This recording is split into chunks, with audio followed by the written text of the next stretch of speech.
The biggest mistake people make, and I see it time and time again, because I think at the beginning of trial, it's pretty even, or even the plaintiff has an advantage, because people feel bad that they're there. And even though they don't know the defendant or the plaintiff yet, they feel bad for what happened, and they should. But what happens is people start getting caught in not telling the truth. And I've had so many defense verdicts in my career where that's happened. Howdy, and welcome to the show. Cooper's Code focuses on legal issues and notable practitioners, distilling wisdom so we all achieve the best results for our clients. I'm Miles Cooper, and I'm very excited for this conversation with Peter Kirk. Peter is a career claims representative with decades of experience helping manage risk and assess the value of claims made. I feel like one of my main jobs is to make sure I have the right attorney based on the facts and the exposure of the case. So I would start getting to know people and then getting to know who I needed to use based on the case and the exposure. In terms of working with the assigned attorney, and this may have changed over time between being in-house or out-house, so help me if it's different. It sounds to me, based on all of your reading of jury verdicts weekly and keeping track of what experts and other things, how involved are you with the team in terms of identifying, say, what accident reconstructionist or what independent medical examiner, the team that's being put together? Is that something that you're directing? Is that something that you're working with the attorney on? We work on it together. And ultimately, I'm the one who decides who all the experts we're going to approve for a case are, and who they are, and which ones we approve. But it's based on, a lot of it is based on the recommendations of the attorneys that I work with. But I'm the one who decides what experts we have. I'm the one who decides case value. They provide recommendations. If you're going into mediation, how long before a mediation do you want information, say the mediation brief, to be able to properly assess? The earlier the better, because it gives me time to go through it and be ready for mediation. Going on to the subject of mediation in this whole thing, I actually, there's a mediator up in Sonoma County. He just recently retired at 90. Wow. He mediated a case last year at 90 before he retired. His name's Fred Hirschfield. Oh, yeah. Yeah. And Fred is a plaintiff. He was a plaintiff attorney his whole career. Yeah. But he was one of my all-time favorite mediators, because he always insisted that we would have a joint session with the plaintiff, and he would ask a few questions to the plaintiff, and if it was okay with the attorney, if I had any questions to ask, let me ask questions. Not like a deposition, but just some basic thing, and I would get to know them. I think one of the worst things that could happen in mediation is letting both the plaintiff and the defense attorney do open statements, because all it does is get both sides further apart, and it's not effective, in my opinion. And then the other thing that Fred was brilliant at was he had an opinion about what cases are worth, just like I do and everyone else does. He wasn't just going back and forth with offers and demands with no opinion. We know it's not a binding arbitration.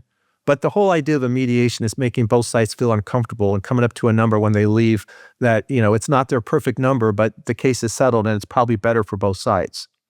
I had a big smile on my face when you were talking about the opening statements, because I went through the era of people coming into a joint session and there being big presentations sometimes during some of these sessions. And that would be the morning, and a good portion of the rest of the day would be the mediator trying to bring the temperature back down because everyone got inflamed. It doesn't work. Yeah. But what's even worse now, that's bad, but the whole mediation world has changed since COVID. I would say that because of Zoom, 90% of the cases are now done via Zoom and not in person, which I think is a shame. I do believe it's nice on a Friday afternoon, if I'm having a mediation in Oakland, not having to drive 2 hours home, which is very nice not have to do. But so many of these cases, and I just had one about 3 months ago, we had a mediation scheduled and they didn't bring their client. The main attorney assigned to the case wasn't there. And I'm like, this is just horrible. It's a waste of my time. It's a waste of money for what we had to pay for the mediation. So I believe that it's very helpful to have the person there so we can meet them even online, and to have the information to us as early as possible. And one other thought on that is that it's not our only case. Right now, typically I have sometimes 6 demands pending at once. Okay. And it's a lot of stress. And I exercise a lot to keep the stress from going down. But the earlier we can get the information, I can take the time to really be prepared at mediation and to speak intelligently and hopefully have a good result. I mean, it's been my personal belief. I've mediated over 1,500 cases in my career, that for me, 90% of the cases settle at mediation that I mediate. And one of my rules at mediation I've always stood by, and I think it's helpful because I've tried so many cases, is that I always tell the mediator, when this is my final offer, I don't ever change. I think one of the worst things people can do is either to the mediator, to the other side, say this is our final offer, and then come back with another one. So that's just my own basic way I go about doing things. And one other kind of fun fact about that is that I met my wife through work, and she was working at Jams at the time. Oh, really? This was a long time ago. Okay. And at the time, she had sold this program where the claims reps in the different offices would go to 2 days of mediation with the Pepperdine professors. Yeah. And then they would agree to have 7 of their cases go to mediation. Okay. And at that time, there was all these rock stars at Jams like Bettinelli and Cully Fannin and Judge Weinstein. And so I've had that in my wife went on to a career in mostly recruiting. Okay. She left that area, but it's kind of been fun for me to have someone in my household who knows about cases, and it's actually gives me a bad time if she thinks I'm being too conservative. Well, that's me. It's funny. It is refreshing to hear your interest in in-person mediation. That is something that we are doing more of post-COVID. And sometimes we're the only ones there.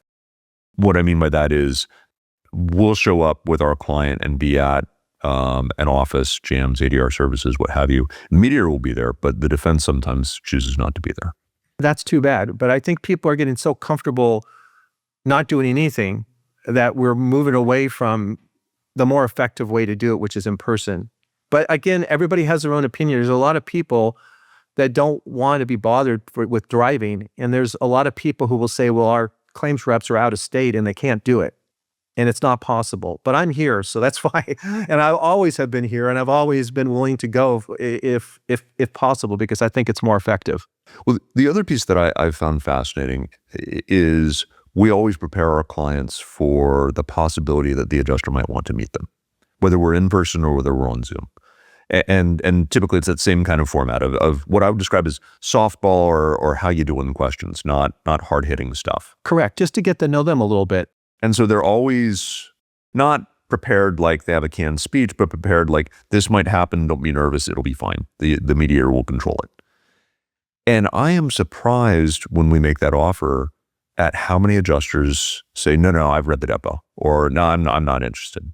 And so it's refreshing to hear that you are interested when that. My answer is always yes. First of all, it may help them settle their case. If I really like them, I may be inclined to offer more money if they make a really good witness. Plus, it just gives me a better connection, and it helps me, and I think it helps them as well. And it's worked really well. Like I said, Fred was the one, Fred Hirschfield, who constantly did this, and I just thought it was so effective. One other piece that we haven't touched on is whether you end up in situations whether it's multi-defendant or multi-layer. So farmers being the primary and there being umbrella or excess. Are there situations where you have to work with other adjusters in assessing value? Very rarely, because we're not like there's so much like complex litigation out there with different levels of coverage. If we have coverage, it's usually just the auto or homeowners, which I handle, and then the umbrella, and I'll handle both. Okay. So it doesn't happen very often. There could be once in a while a situation where they may have an umbrella with another carrier, but I've never had a case go to trial where that was the case, where I had another person involved with me like that. Okay. It was just that we had multiple defendants because of Prop 51. Understood. Yeah. Part of the lead in for that question was whether you need more lead time if you're dealing with a different company's umbrella or excess in terms of being able to work with the other claims. It does happen, but not that often. Okay. Anything else you think we should cover on the mediation side in terms of things that you like to have, or trends that you've seen from early days to now in terms of mediation? I think that there's all sorts of different things that can happen. Like, for example, brackets. Some people really like brackets. I'm actually a fan of something that has become more common, which is the mediator's proposal. And I'm not naive to think that that's what the mediator thinks the case is worth. And most mediators think that you like to think that they're listening to you and they understand why you think this is. But you have to be smart enough to know that there's two sides to every case. You can't just think everything's going to go your way, especially whether it's in mediation or trial. You have to be prepared for what the other side could have. So I like mediators' proposals because obviously we haven't settled the case, but it gives us both sides maybe 3 or 4 days, it depends on whatever the mediator decides, to either accept or reject a proposal. If you reject it, there's no harm. If you both accept it, you've settled the case. Ultimately, my goal is to settle as many cases as I can as quickly as I can. I think and again, this is an opportunity to test some myths, whether they're a myth or fact. I think that there's sometimes a perception on the plaintiff side that a mediator's proposal number, which have become much more common over the past 5 years, it seems, that it helps provide the adjuster some additional cover, so to speak, when they're going back to the company to say, well, the mediator thinks that this is an appropriate number to resolve the case. Is that of any assistance to you? I think that it can't hurt because, again, you've tried to settle within your case and the proposal is where it is, and you can think about it. And if you need to review it with someone else, you can, and then make that decision. So it can't hurt at all. And it is a situation where, we don't see it this way, but this person does. Maybe we should consider doing this, even though that was more than we thought we wanted to spend, but it will settle the case. That's why I think the mediator's proposal is effective. I mean, I see when I do mediator's proposals, I would say 4 out of 5 cases with mediator proposals resolve. And I think that's pretty good. I agree with you. The one area where I have had a challenge with mediator's proposals, and I'm going to try and turn this into a question, is once a mediator gives a mediator's proposal, if it doesn't get it done, I've found those cases can be more challenging to get back on track towards resolution. And I don't know if you had the same experience.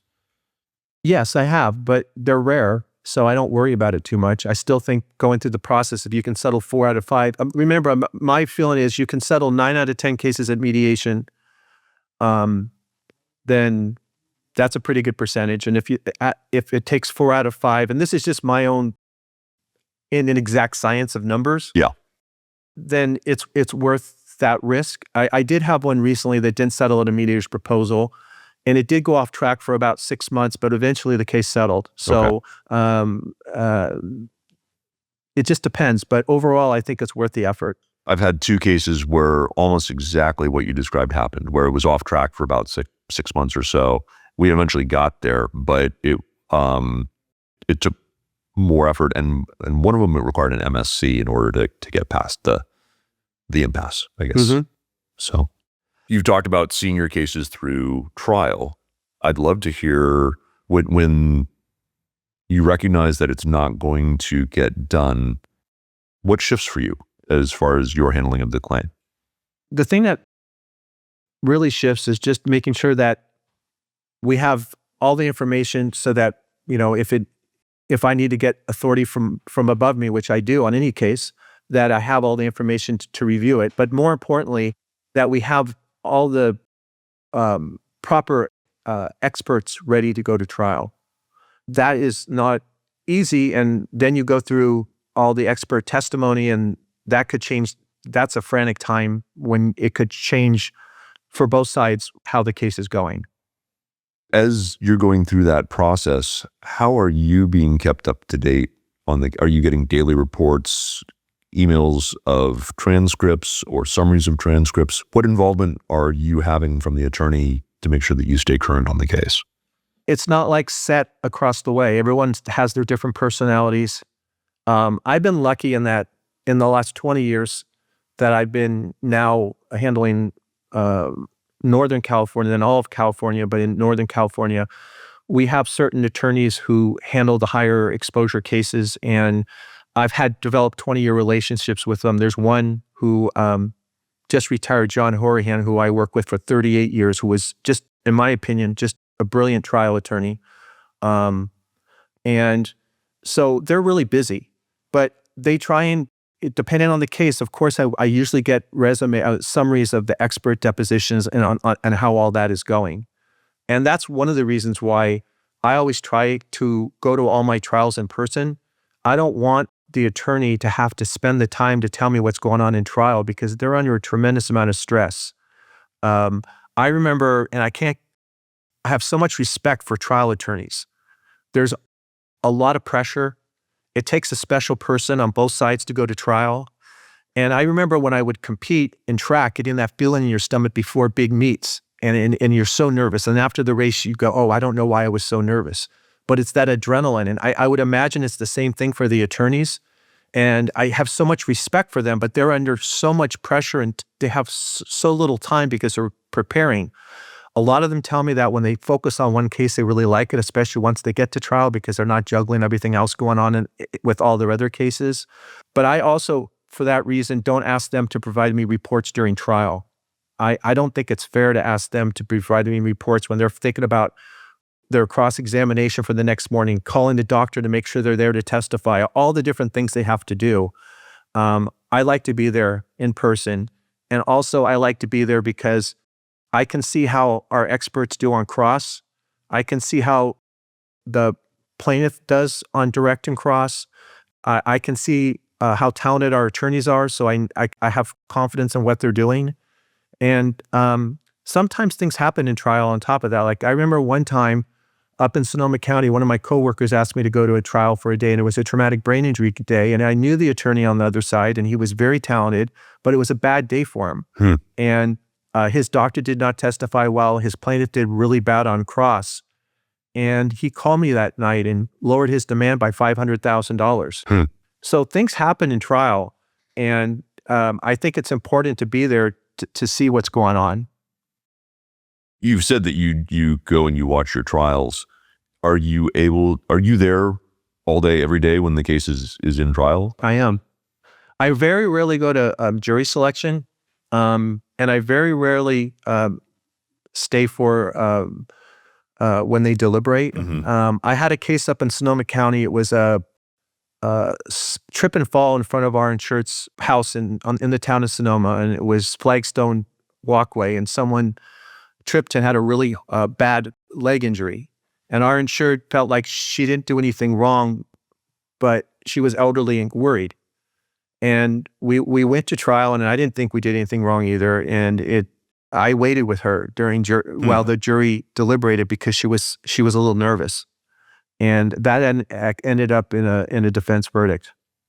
That is, I would say, above and beyond in terms of standing up for your insured. I really liked her, and I thought it was the least I could do because she was nervous and worried. And I talked to her. I always talk to all of our clients about trial and about why we're going to trial and when we're going to trial and giving them the reason. And I want their buy-in and understanding. And in this case, I felt like that's what I needed to do.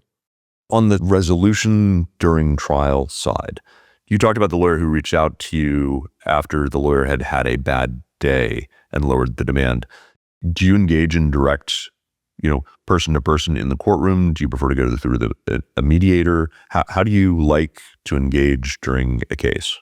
So in that particular case, it wasn't my case. Okay.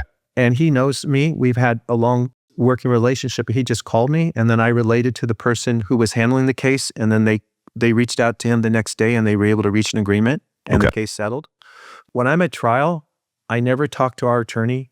I try and go in right after the jury goes in, and I just sit in the back row. I mean, they probably wonder who I am, but I will talk to anybody. I won't talk to anybody till I leave, and then maybe I'll call someone like our attorney if I have opinions about what I thought went right or wrong, or decisions that we have to do. One time I went to watch a trial, and I did have to say something because there was a woman in the jury who I knew her. I saw her outside courtroom. I didn't talk to her, but I immediately told our attorney to tell the judge and the plaintiff attorney, because I didn't want anybody to think there was any type of conflict there, and that they needed to know that.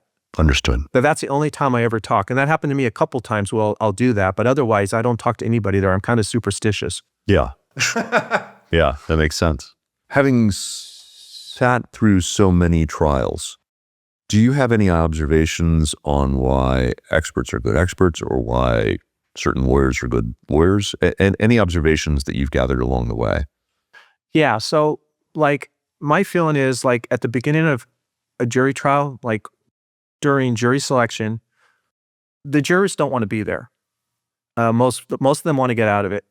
And I think the really good plaintiff attorneys are the ones that get the juries angry by telling them they want a large verdict or something. So the ones that are going to be the most probably defense oriented, they're talking about how this is crazy that people are asking for millions of dollars or this or that. They're very vocal. But what it does is it kicks them all off the jury. So yeah. I've seen that, and I think it's kind of a brilliant way to get out with having to take your challenges. You just get them out for cause. Yeah. The other thing I would say is that a really good expert on either side, or a doctor, treating doctor, anything, they're really good when they're given the questions about their background, their education, all that stuff, and they're on direct. But what happens when they get on cross? And so I would say that I have three things I look for in a really good expert. One is their educational background. One, if like, for example, if it's a doctor, I want someone who is still working full-time and not just being a professional expert. There's a lot of experts out there that's all they do is, it seems like they testify and they're not actually doing the job that they have. So I think that's really important. And then the third thing is, how are they going to hold up on cross? And I'll give you a couple examples. There is a doctor up in the Marin area that I used named Dr. Schechter. And he was kind of a well-known orthopedic surgeon. He practiced for 41 years. And he was in several trials that I had. And he was really undergraduate and medical school from Stanford, practicing all the time. But what really made him an amazing expert was he never got broke on cross. The questions that always come about, are you getting paid to be here? And they come on every trial. Right. He was so great to say, well, I certainly hope so, because I can't see any patients right now. He just could not be broken on cross. He was just an incredible witness at trial for those three reasons. And I just went to a trial in Marin in an auto versus bicycle TBI case for 3 weeks last summer. And there's an expert there that I have a lot of respect for, who's an accident reconstruction expert. He's in the Bay Area, Dr. Rajiv Kelkar at Insight Tech. Yeah. And Dr. Kelkar at his firm are used by a lot of the really good plaintiff firms, and they're used by defense firms. And I really like him. And it's not I like him because he tells me what I want to hear. I like him because he tells me what he believes based on all of his education and experience and doing his analysis of the scene and doing everything he does. The biggest mistake you can do going into trial, in my opinion, is to just see it your way. You have to have that analysis of what is the other side's strong points. How are they going to attack you? I know there was a case up in Sonoma County that I wasn't part of, but I believe you work with her, Cynthia McGuinn, and I heard she went up there and she's a great attorney. And it's my experience that the number one thing you can't ever rule out is if you have a great trial attorney on the other side, you better give them a lot of respect and make sure before you go to trial against them. The Roger Dryers, the Bill Veens, the Cynthia McGuinns, I can go on and on with so many great trial attorneys out there. And you better factor it into your equation, because they just keep going out and getting great verdicts. It's not a coincidence. And, there's another one, lawyer up in our area, Scott Montgomery, and he had a verdict over 40 million, and he had a verdict over 20 million. They were both, I think, child sex abuse cases, but he's only 39. And about a month ago, he had put on LinkedIn that he had closing arguments in an auto versus auto DUI case. And I just decided to go And what was fascinating about that case for me was that he had his client, and through social media, have all these people show up. I've never seen that in all the trials I've had in my life. There must have been at least 30 people there for him. Department 16 in Sonoma is a small outside area. It's not like Marin where the jury goes into their own room. So I noticed this during the break. All the jurors were out with all these people, and they knew why they were all there. I mean, I think that was pretty powerful.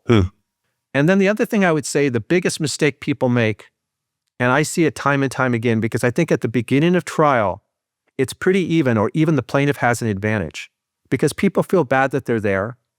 And even though they don't know the defendant or the plaintiff yet, they feel bad for what happened, and they should. But what happens is people start getting caught in not telling the truth. And I've had so many defense verdicts in my career where that's happened. And I had a case in Marin, was an alleged back surgery case.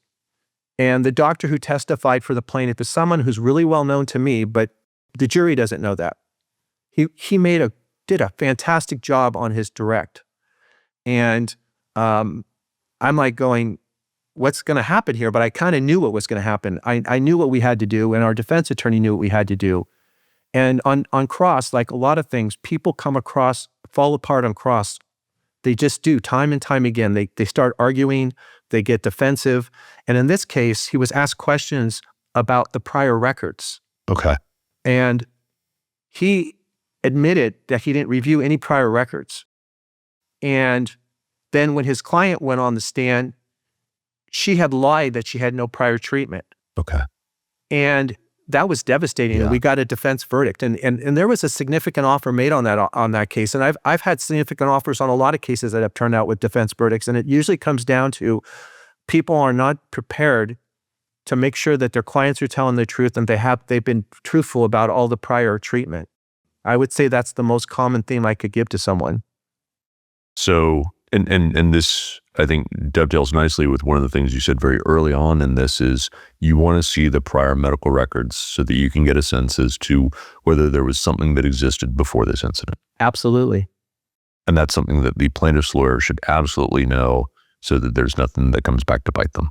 I think that's the biggest mistake I could say I've seen people make. And when you get a jury who's kind of favoring them at the beginning of the case, starting not to favor them because of what happened, that's very powerful. And it usually ends in a good result for me. It's funny. I will say that as a plaintiff's lawyer, what we are taught and how I feel is that I come in with the least amount of credibility of anyone in the room, and I have to earn it because people are so used to the idea of there being billboard lawyers and sleazy lawyers and trying to get money lawyers that it takes me a good, several days of being honest and forthright and making sure I don't make any mistakes to establish credibility. Our side has the least power in the room. I don't think that's necessarily the case. They definitely have sympathy for the plaintiff.